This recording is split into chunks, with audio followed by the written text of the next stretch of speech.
What is going on, everybody? Brent Abel here, goldballhunting.com. Another episode of the Gold Ball Hunting Podcast.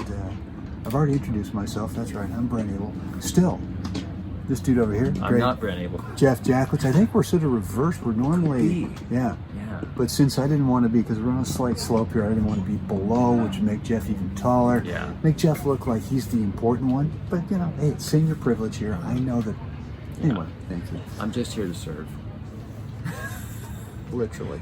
And I can reach the Velcro straps higher in the tent than Brenny can. That's right. Oh, I'm sorry. Did I say that? Yeah, you did. Guys, hang out there with us, or hang in there with us today, because we got an episode. We're going to talk about something that is so tempting in terms of shot choice that gets us all in trouble. So hang in there with us, because I think you're going to love this episode. So the big question is this: how are tennis players like us who never played in the tour, weren't incredible juniors, or maybe got a late start to the game, how do we consistently compete at our highest skill level without having to grind through endless hours of on-court practice time and still be in the hunt for victory match after match? That is the question, and Gold Ball Hunting gives you the answers by helping you eliminate your skill level range so that you build a strong foundation of confidence. My name is Brent Abel, and along with my biz partner, Jeff Jacklich, welcome to Gold Ball Hunting. Jeff, back over here, man. Here we go. Here we are. Yeah. We are at the National 60 and 75 grass court tournament here in Mission Hills Country Club, or at the Mission Hills Country Club, Rancho Mirage, California. And boom. We've got the quarterfinals going on today, and so obviously a lot of great matches. But one of the things Jeff and I were sort of coaching, not one of our students, but one of our friends, about how to play one of the top guys, is to stay out of the corners, right? Make sure that you don't allow your opponent to look at the court from the corner of the court. Right. And but it's like, you know, when we're out there playing, Jeff, it's like false advertising. You look at that corner over there, you look at this corner over here, and it's where your opponent isn't. And where your opponent isn't must mean intuitively, well, that's an open part of the court that I should keep the ball away from them. Right. And unless you're just scorching the ball, which you can do from time to time, but you can't do it consistently enough to make it sustainable. Right. Then what happens is you're taking your opponent out there and you're giving them the look, the geometric look, right, of thank you very much. Right. They you know, the players that, you know, like to be out in the wings, and you gotta do your homework. You know, at the Nationals, you gotta do a little homework. You gotta go out there and see the other players play. Who am I going to play in the next round after you've won a round? And you gotta do a little recon and figure out, you know, which players like to be out in the wings, which players like to be a little more aggressive, which players like to be out in the backcourt and grind. But any and all of it, though, it's such a big, huge temptation to always play the ball out into the open court, when in fact, sometimes you're giving them the first angle of attack. You're just giving them the opportunity to have a better geometry than you have.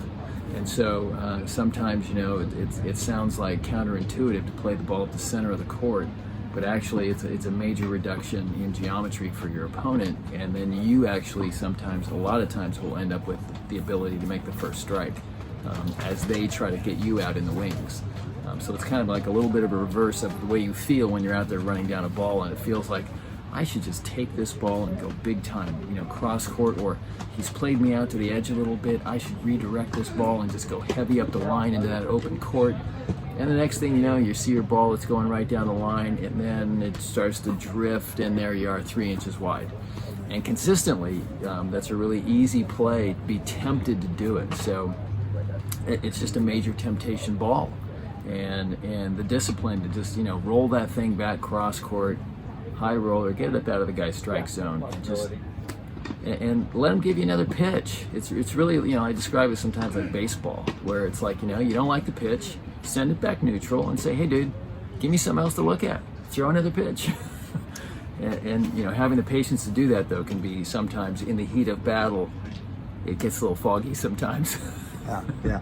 Well, look, I think that if you think about what's our strategy in singles should be, unless you're playing serve and volley, if you're playing more of a serve and stay back or return and stay back, is that our strategy really should be what can we do to eventually produce a relatively short ball. I mean, a real offensive opportunity from our opponent. Right. And I think way too often what happens is our perception is, well, wait a minute, I've got an opening over there, I've got an opening over here, so I need to put it over there. But unfortunately what happens, that doesn't produce that kind of short ball opportunity that we're looking for.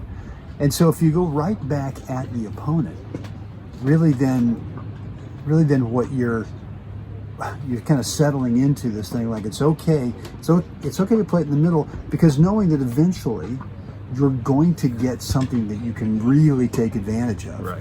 And so I guess the message for today, guys, is just stay out of the corners. Just stay out of the corners, because you will get shorter, more offensive opportunity balls from your opponent if you play them right at them.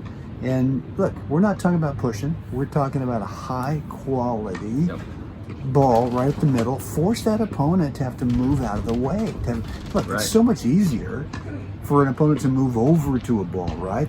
To move to the right for the forehand or whatever it is, the other side of the backhand, than it is to have to get out of the way. Right. And one thing I've noticed is that if I had a high quality ball right at my guy and he starts to back up, thinking, well, backing up is going to of some time. Well, it does, but eventually it just eats him up, right? Because no one's out there teaching you how to effectively hit shots from being all jammed up in here, right?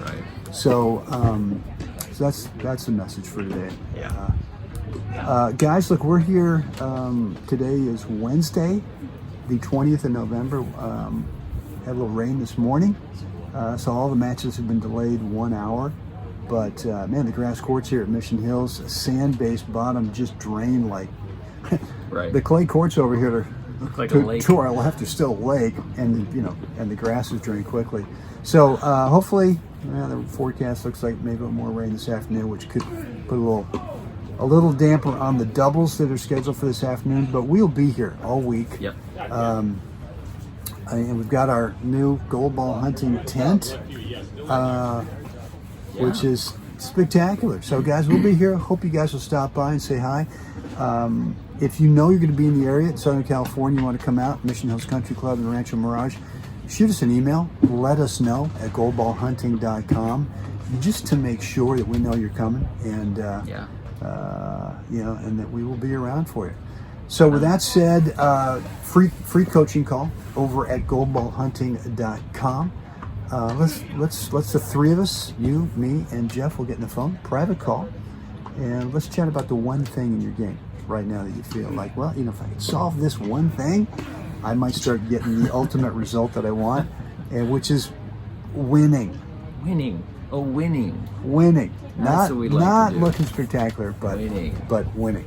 And so just go over to goldballhunting.com, drop in a first name and email address, click the button, and you'll get access to our online calendar scheduler. You can cherry pick a date and time that works best for you. Boom. Jeffrey? Side note, yes. Day 24 on the road to the Wilson. Okay. Got my shoulder work in, added some band work in around the knees, some sidestepping. So there you go. If this is your day one, start. Yeah, good. Please share, like, review. I just totally added more. Like us, share us. I'll tell you why I'm screwing this up, because I didn't say, Jeff, what would we like to find folks to do right now?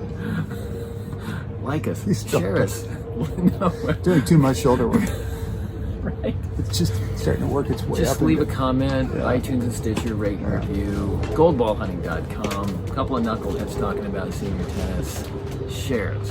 Spread the word. By, what is this today? Today's day 24? Day 24. Yeah, by day 34, the shoulder work will have gotten up here where there was a great football player. I think he played for, he played in the NFL, called Walt No Neck Williams. I mean, literally, it was just like shoulders and then a chin, and the guy was just a little. I'm bowling assuming by ball. day 34 or something like that, I'm gonna have a full head of hair. So from doing the shoulder work, so it's gonna be exciting. Guys, Stay tuned. make him stop. Get out there today. Help someone else have a great day, Jeff. We'll try this again tomorrow. Can't wait.